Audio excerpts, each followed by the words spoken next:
She's punishing him with hot sauce. She's punishing him with ice baths. She's punishing him with alarms that make noise that affects his ears.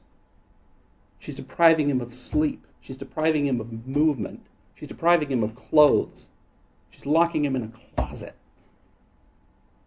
If that's not serious mental harm, then I don't know what is.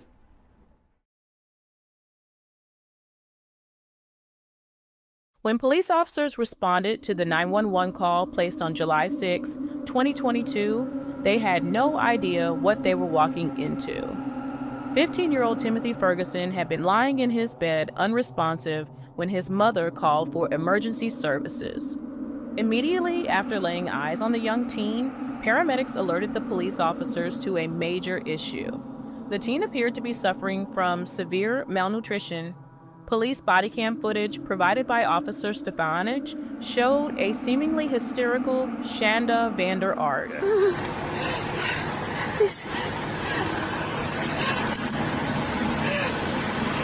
He's been wearing really loose clothes the last couple of weeks. He's really skinny. He's really skinny, and I didn't notice till this morning because he wouldn't, I asked him if he's okay, and he would not answer me. He's 15. He's been... He has autism? Yeah. Like a high functioning? Yeah.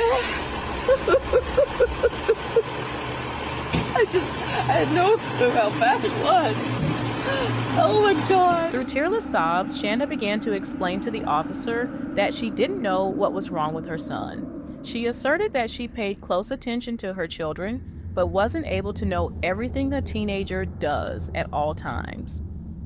Shanda claimed that Timothy had been wearing baggy clothes for the last couple of weeks, setting up the reasons for her failure to notice that her son was visibly undernourished. Sobbing tearlessly and attempting to portray breathlessness, Shanda answered Officer Stefanich's questions, often repeating, "I should have done something. I didn't know. I should have made him eat." I get it. I had no idea. I would have taken him in or something. Oh. Now you said the last time you saw him was 5:30 this morning? Yeah. Did he say anything? He had fallen out of bed. At 5:30? Yeah. You sure it wasn't earlier? I mean, it's possible. I thought it was 5:30, but I heard a thump.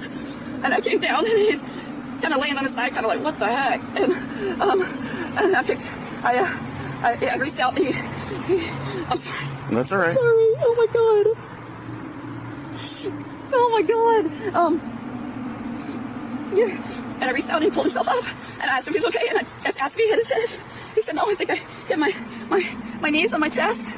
I think he couldn't tell me how he fell. Oh my God. No, I don't know what to do. Oh my God. He said it's okay. Prior to his communication with Shanda, the EMTs had disclosed to the officer that Timothy's body was already beginning to stiffen, indicating that the 15-year-old Timothy had passed at least 3 hours prior to the 5:30 a.m. 911 call for help. Shanda continued with her story, spinning a tale of how she had been awakened that morning to the sound of her son, Timothy, falling from his bed in the basement. After rushing to him and helping him back into his bed, she claimed to have gotten a verbal confirmation from Timothy that he was all right. That was an immediate red flag for Officer Stefanich. He confirmed with Shanda that she was asserting that she had spoken to her son that morning. She said yes. Timothy had looked at her and said, "I'm okay." As she was sitting on the front stoop of her home, recounting to the officer how her 15-year-old child came to live with her, her emotions could be seen changing drastically between labored breathing while proclaiming her lack of knowledge of her son's declining health, to plainly and calmly reciting what appeared to be a pre-made fabrication, claiming that Timothy was such a problem child that even his father couldn't handle him. According to Shanda, Timothy was high-functioning on the autistic spectrum. He was homeschooled, and that Timothy was doing well at her home. Yet, void of any emotions aligned with grief, Shanda continued with tales of an obstinate teen who lies frequently and had a tendency toward manipulating the people around him. A clumsy child who had previously gone on a hunger strike. His previous hunger strike ended only after Shanda threatened to get him admitted into a hospital. I missed that. He's been wearing baggy. I mean, he was wearing a hoodie, for crying out loud, and I just didn't. His face didn't look like that. What the heck? That's why I asked him to eat last night, because his face started looking a little thin. I'm like, okay, enough. And he wouldn't show. I'm like, let me see. Hold your shirt up. And he wouldn't hold his shirt up. He wouldn't do anything. Did he get real skinny last time too? Yes. He moved up here with us last May because his dad couldn't handle him. And he's been great. I mean, Last May, like, I tried to check in the last few days, and he just wouldn't let me anywhere near him. He didn't want a kiss, a hug, nothing. probably didn't want you to give him a hug, because then you could tell that he I would was. have known. And like I told him, he was stumbling a little bit last night, but he's not the most coordinated kid in the world. And he said he was okay. And then he ate. What was the last time he ate, you think? Last night, he ate Todd. I should have made him eat. No. I feel like such a failure. You see there's food in the house. Oh my God. No. I should have made him eat. I should have done something. Can they really hide that from me like that? They can hide a lot of things from Oh you. my gosh. Yeah.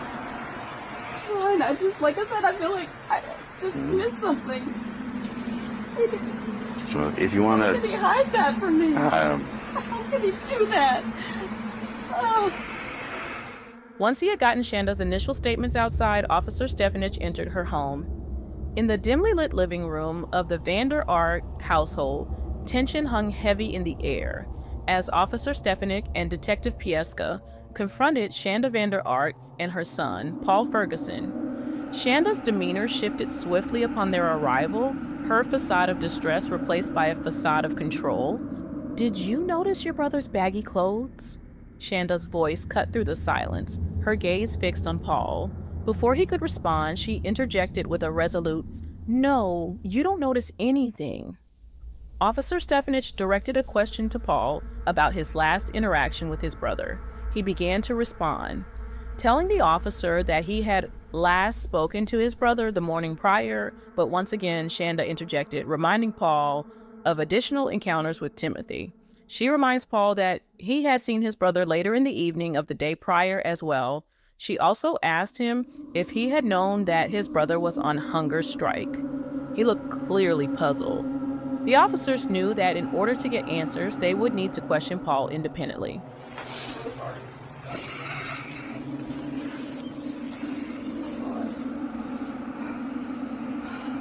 I knew I should have made him eat, but he just went.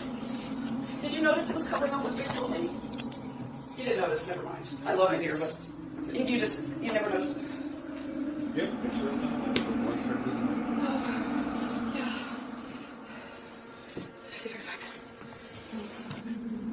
Have you been talking to him at all recently? I talked to him yesterday morning to get him up. Did you know that he was in this hunger strike? I think did I tell you or not? I don't know if I did or not. Because he's skin and bone. I know, and it's just, how did he? He's really. Well, he doesn't communicate with him hardly at all. Like, they say hi and they don't. Yeah, he's. Are you guys full brothers or half brothers? They're full. The only half is the one that's in there. Okay. Yeah.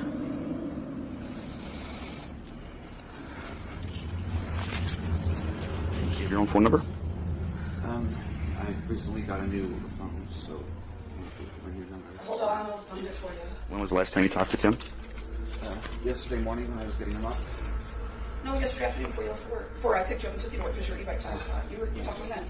Yeah. I got off of work at 1. Did you guys have normal conversations? I think the last time we did was before all of this happened. After that, They he just literally, because he works a lot and they didn't talk. Yeah. A medic raised concerns about several peculiar observations. Notably, a webcam was discovered seemingly active, directed at Timothy's bed. Handcuffs were found in an open drawer, and Timothy's physical condition raised red flags. Being malnourished, with unusually small wrists and waist. Further examination revealed a skeletal appearance on his chest and back, accompanied by visible bruises. These unsettling details triggered suspicion among the officers. Seeking clarity, they requested Shanda's consent to search the home, but she declined. Subsequently, detectives secured search warrants, leading to the discovery of additional evidence that pointed towards a deliberate act rather than an accident. Initially, during Paul's interview, he told the investigators the same story that Shanda had spun at her home. Detective Ryan Pieska, having years of experience handling interrogations, could see the signs of deceit. Paul was extremely fidgety. His answers appeared to be tailored more towards protecting his mother than explaining the details surrounding his brother's last days. I know that night Timothy did eat because we had pizza. He had 3 slices. Hold on. I want to stop you for just a second. Yes, sorry. That's okay. Detective Piesk observed Paul's demeanor closely during the subsequent interrogation. Paul's restless movements and evasive answers raised suspicions, indicating a deeper layer of deception beneath Shanda's carefully crafted narrative. Sensing an opportunity, Detective Pieska subtly introduced snippets of information gathered by the investigators, probing Paul's honesty. Paul's answers appeared to be tailored more towards protecting his mother than explaining the details surrounding his brother's last days. Paul's facade began to crack, revealing the truth behind the facade of familial concern. As Detective Pieska delved deeper, Paul reluctantly confessed to the horrifying truth. I do want you to know, Lois, that we went through the phones, okay? Okay. And we're beginning to go through the phones, and there's a lot of evidence in the phones, and I know that you're kind of aware of communication between yourself and your mother. Yes. And those sort of things, and that's kind of what I want to talk to you about. Yeah. But, I mean, certainly, those are very serious things that you guys are talking about. Right. And, I mean, from what I saw, it sounds like you're compassionate and that you cared about him, and you sent some pictures that were like, he's looking too skinny, and we need to feed him. Coming back to, like, to caring. Yeah. But the end result of that, he passed away, right? And he passed away from not eating food. I know that we talked yesterday. And Yeah. I know that not everything that we talked about was the truth yesterday. I mean, there's clearly a lot of messages about stuff that you guys are doing with him, about what he's eating, about restricting his food. When you say we, you're talking about your mother. Yes, she loved him. We wanted what's best. From what I see, you made numerous attempts to say, we need to do something different about this. Yeah. We can't keep doing this thing. I know she's a good person. Yeah.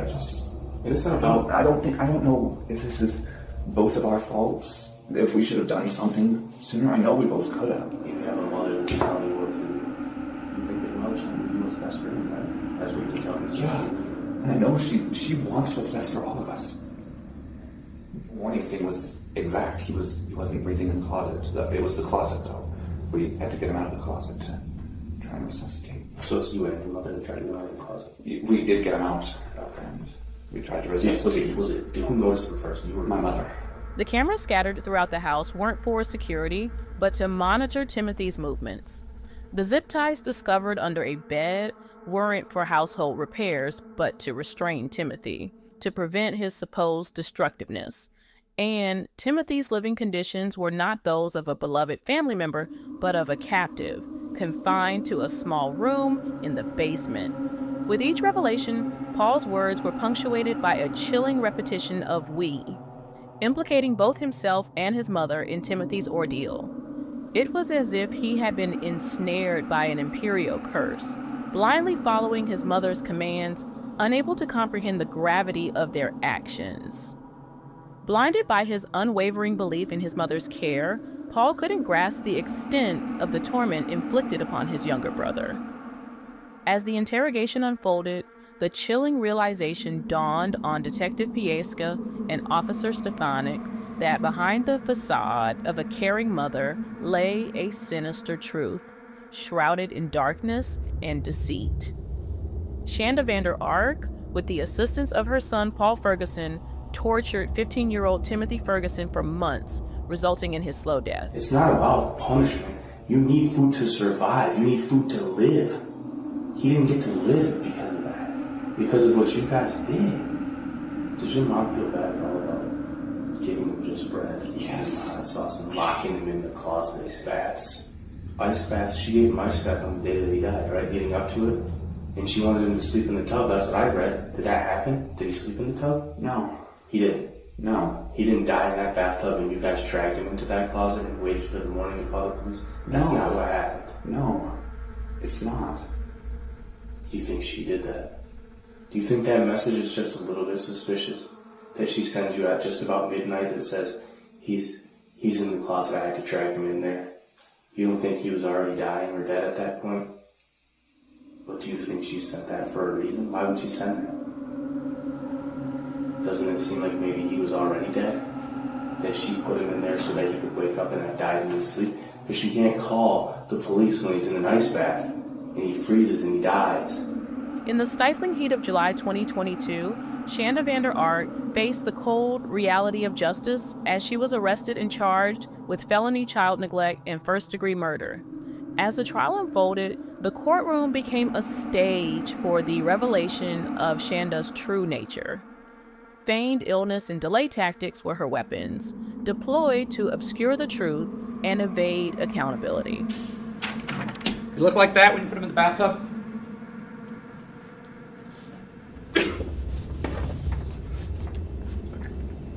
However, prosecuting attorney DJ Hilson aimed to show the jury the depravity of the actions taken against Timothy by his mother, Shanda Vander Ark, and his brother, Paul Ferguson. Text messages sent between Shanda Vander Ark and Paul Ferguson served as damning evidence. Let's look at that top text message, 5460. Those top 2 text messages. Again, the blue is you. The Wisely transaction is handcuffs and leg cuffs for Timothy from Amazon. Figured it would be okay to get those right away till we can talk about the sensors and stuff. If not, please say so and can cancel the order. Okay. I don't remember that. You don't remember that message? No, sir, I don't. You really do have some memory problems, don't you? Yes, sir. Read that last text there at the bottom and then continues on to the next page. He has moved around so he got the cuffs in front of him instead of behind him. Go ahead and flip the page and read the next one. I put the cuffs back behind him. I will have to deal with less than 2 hours of sleep today, but not letting him get away with this BS. Read the bottom of 4227. That's Paul's message to you. This is from earlier. He just won't listen or does something I didn't tell him he could. He just tried claiming his zip cuffs were too tight when I didn't even tighten them to where there's no room for his wrists. This is your response now. Yeah, leave them as they are and I will check them when I get home, and you can tell him that. And if he lied about that, he gets himself in even more trouble. A week or so after that picture, and we'll get to the picture in a minute that you say that you never saw, go ahead and read your text message to Paul. 4 with hot sauce that he has to eat, and he has allowed another 4 without, it says house sauce, but he has to do the hot sauce one first and then set a timer for 30 minutes before you can eat the others. Let's go ahead and read the exchange there, starting with the message that Paul sent to you with the photograph. Timothy tried to sneak food. I yelled at him, and then he became momentarily unresponsive, and then I saw this. He's bone thin, Mama, I think we need to actually feed him. Okay. And what's your response to that? I said, Kay, give him bread, please. And then I said, I hear you, give PB sandwiches and water. You want me to keep going? Yeah. Okay, the unresponsiveness is probably fake, but I see what you mean. Okay. And go ahead and the next page. Also, it's no wonder he's hardly capable of standing. Then that's one was photographs of his legs, right? Yeah, and then I said, I'm in court. I wonder how it would feel to have that hot sauce on your private parts. I'm not saying touch him there, not at all, but dripping a little bit there, is that horrible? Did you have to ask that question? I wouldn't think so. I don't remember that. I can't even imagine saying that. But you did. I know, but I can't even imagine it. About your child, right?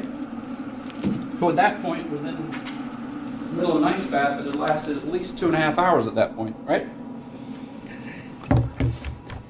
The text messages showed that Shanda would text Paul throughout the day with directions on how Timothy should be handled in her absence, as she watched remotely through surveillance cameras installed throughout their home. Text messages exchanged between Shanda and her older son, Paul Ferguson, painted a chilling portrait of manipulation and cruelty. Numerous text messages show that Shanda was watching everyone in her home through a series of home surveillance cameras set up around her house. In these digital conversations, Shanda dictated instructions to Paul on how to mistreat Timothy, her youngest son, reminding Paul that she was watching and would punish him accordingly if her orders weren't carried out. The date is 2/18/2022. Thank you. First, rude, and second, why are his hands free? And what did he get into that he felt he needed to brush his teeth to hide it? Sorry, I didn't know he was up. What do you mean you didn't know he was up? Has he not been upstairs against the wall? No. What? Why the heck not? I just didn't. What the heck has he been doing? According to him, he's just been setting. I don't know, though. I didn't know he was awake. Find out what he has snuck right the heck now, because I know he has snuck stuff since you weren't doing what you were supposed to. What do you mean you didn't know he was awake? You both should have been awake at 10:30. I am not happy. You know he wasn't just sitting there. Check the brownies in the kitchen. Check everything not locked away. Check where the flipping keys have been. I already checked everything. Correct, that concludes that section. The next date is February the 28th. And check his breath. I can almost guarantee he's eaten something. He was chewing on something when he walked downstairs. You and I will be talking about this on a later date when we're both home. Yes, he grabbed chips, I know. The break there? Yes, the next text thread starts on March the 4th at 8:59 p.m. KK.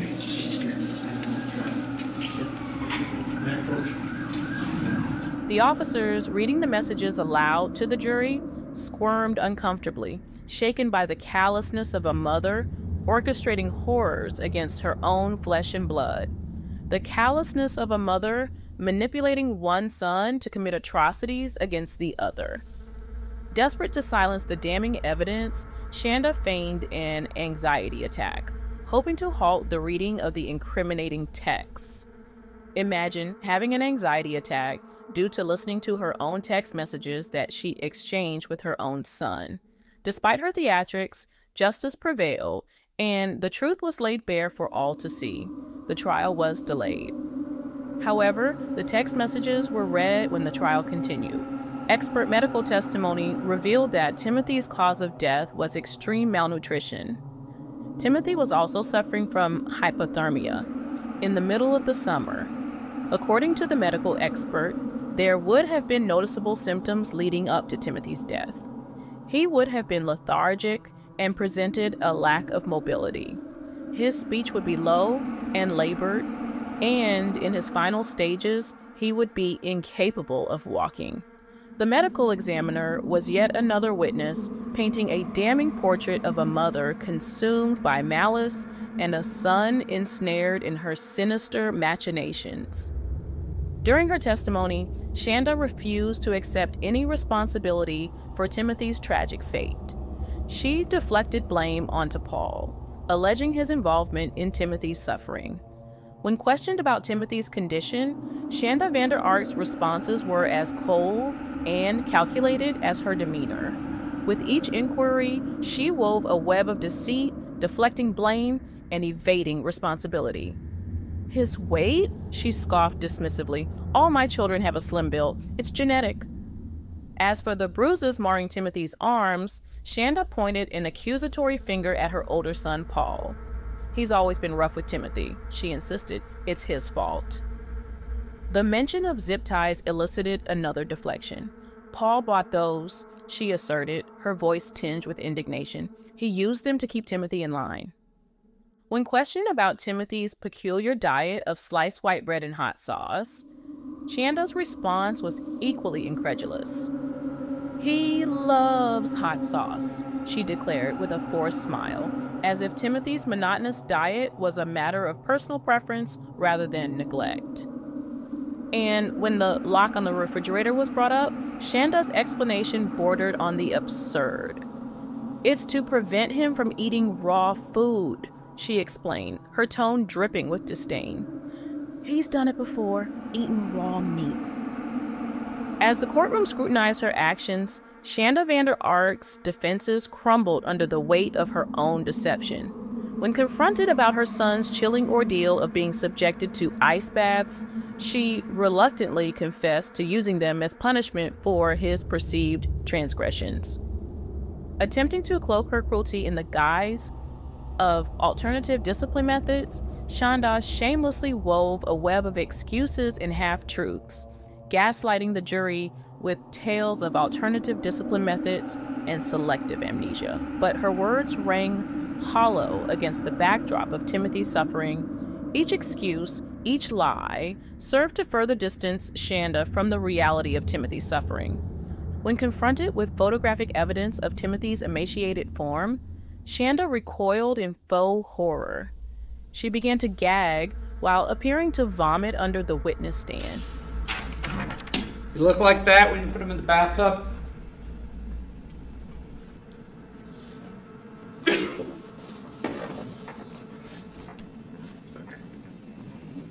Her disgusted reaction to a picture of her son, whose appearance hadn't changed in the last week of his life, did not play well for the jury. Her attempts to elicit sympathy fell flat in the face of undeniable proof. The trial again was delayed. After another short delay caused by Shanda's chicaneries, the trial pressed forward. Shanda found herself cornered by probing questions that exposed the stark contradictions in her testimony. When confronted about her visceral reaction to a photograph of Timothy, a child she purportedly saw daily, Shanda's response veered into the realm of absurdity. With a dismissive wave of her hand, Shanda asserted that she only ever saw Timothy in baggy clothes, attempting to downplay her familiarity with his true condition. However, her feeble excuse crumbled under the weight of evidence, including text messages revealing her surveillance of Timothy's showers and baths. Pressed further about the day Timothy was discovered unresponsive, Shanda's facade of innocence began to crack. Claiming memory lapses due to an undiagnosed illness, she attempted to sidestep accountability for her son's tragic fate. Her selective memory conveniently omitted the horror she inflicted upon her son. Believing that she was painting a picture of ignorance and innocence, Shanda's selective amnesia only served to confirm suspicions surrounding her involvement in Timothy's demise. During a harrowing week in court, witnesses recounted the nightmarish conditions endured by Timothy, painting a chilling picture of his final days. Timothy's solitary existence was confined to a small, barren closet in the basement, devoid of any comfort or warmth. Ice baths lasting an excruciating 9 hours became routine, leaving Timothy shivering and broken. While the Vander Ark household brimmed with food, Timothy was relegated to meager slices of bread drenched in fiery hot sauce, a stark contrast to the abundance enjoyed by others. As the jury gazed upon the haunting images of Timothy, a once vibrant youth reduced to a mere shell, weighing a mere 69 pounds at 5 feet 7 inches, the gravity of his suffering hung heavy in the air. Handcuffs and zip ties served as cruel restraints, robbing Timothy of his freedom and dignity. Security cameras loomed ominously throughout the house, capturing every agonizing moment of his torment. Locks on the refrigerator and pantry sealed his fate, denying him even the most basic sustenance. Shanda Vander Ark and her elder son Paul Ferguson reveled in their sadistic games of control. Timothy's punishment knew no bounds, from endless hours standing against the wall to enduring the searing heat of Carolina Reaper hot sauce forced upon him. In his closing statement, prosecuting attorney Hilson painted a vivid picture of Timothy's hellish existence. Hope to be able to show you a photograph of what he looked like within a few months of his death. I can't do that. I can't do that because the defendant apparently took it upon herself to make sure there were no photographs taken of the victim in the 6 months leading up to his death. Kept him locked up in the basement of that home with motion sensors and alarms to make sure he didn't even go upstairs, let alone anywhere else, but not to even go upstairs. Alarms on his body to go off. He didn't like the noise. Motion sensors on the stairs if he tried to go upstairs. Alarms on his small room, closet, door if he tried to get out. Motion sensors if he put his arm down during a punishment. Cameras watching every moment. The last thing she did to her son was to drag him into a small room, throw him down on the ground like he was a piece of meat on a tart. in the room where she says he wanted to be. That was his comfort. Positions him in front of the camera so she can see. Calls him stupid. Then when he has the indignity to roll over, no, that's not good enough. She comes back. Positions him again in front of the camera. Makes the dog lick his face to get a reaction from him. Holds his mouth closed and said, "See, dummy? You don't need to open your mouth to breathe." Imagine those being the last words you said to your child. Over and over again, talking about how he was able to get into the pantry and her repeated commands to Paul, starting in February, to make sure that all the food is locked up and Timothy doesn't have access, including the pantry. We hear the first text message, February 18th. So this would be on or about the time of that first hunger strike. First, rude, and second, why are his hands free? Ooh. That's where we're starting. Why are his hands free? Because he's a human being. He was 69 pounds. The average, and he was average height, the average 15-year-old male is 132 pounds. He was 62 pounds underweight. He was 69 pounds. Confined to a dark, cramped closet, Timothy was deprived of sleep and freedom. Motion sensors lurked ominously, triggering restraints at the slightest movement. Despite her efforts to rewrite history, the jury saw through Shanda's facade, recognizing the calculated cruelty behind her actions. The jury's deliberation lasted just over an hour and a half, their minds weighed down by the weight of the evidence against Shanda Vander Ark. As they filed back into the courtroom, their solemn expression betrayed the gravity of their decision. Agreeing unanimously, the jury found Shanda Vander Ark guilty on all counts. That's okay. The people of the state of Michigan versus Shanda Vander Ark, count 1, charging open murder involving the death of Timothy Ferguson. We find her guilty of first-degree felony murder. Count 2, first-degree child abuse. We find her guilty of first-degree child abuse. All right, thank you. Judge Matthew Arkasel's voice rang out, commanding attention as he addressed Vander Ark directly, his words laced with condemnation. This wasn't negligence, nor was it a misunderstanding. You knew precisely what you were doing, he declared, his gaze unwavering. Your own testimony showcased your intelligence, a trait you boasted about with pride. Appalled by the testimony and evidence presented during the trial, Judge Cassell delivered a sentence befitting the severity of Vander Ark's crimes. Departing from the usual sentencing guidelines, he handed down a verdict designed to reflect the depths of her depravity. You intentionally did this with a goal, and I think Mr. Johnson's correct. I don't believe there was an intent to kill here, because you would have lost the very thing that you wanted to torture. Without him, you have no one to torture, except maybe the younger children. So I don't believe you intended to kill him. I think you intended to continue on torturing him for as long as you possibly could. The why, I don't know. You intentionally did this with a goal. And I read through every single text message of the exhibit, 2,000 plus pages, to try to understand what the heck was going through your mind. And what became entirely clear to me is that you knew exactly what you were doing. Immediately afterwards, when police arrived at the home, you immediately concoct this lie about he's been on a hunger strike. He was in the bed and I checked on him and I gave him some food and all this stuff. You got Paul involved in it. I already received text messages, weeks earlier of how bad he looked. You testified yourself how highly intelligent you were. In fact, that's the only thing that you testified to that I think was actually true. You were quite proud of that, boasting how intelligent you were. And not only that, but your actions in hiding this child. You hid him from his grandparents. You made sure that your other son, G, or little man as you call him, didn't see him. Those text messages talk about not wanting anyone to see him. I don't want to see him in that condition. I don't want to believe it because I don't understand. I can't wrap my mind. I've been trying now for this entire case to wrap my mind around how somebody could do something so horrific, not only to another human being, but to their own child. To see what you did to your own child. I don't know if there's a word in the English language to describe how to describe it. I only can come up with just horrific. You intentionally and systematically tortured this child. And let's call it what it is. It's torture. You tortured this child.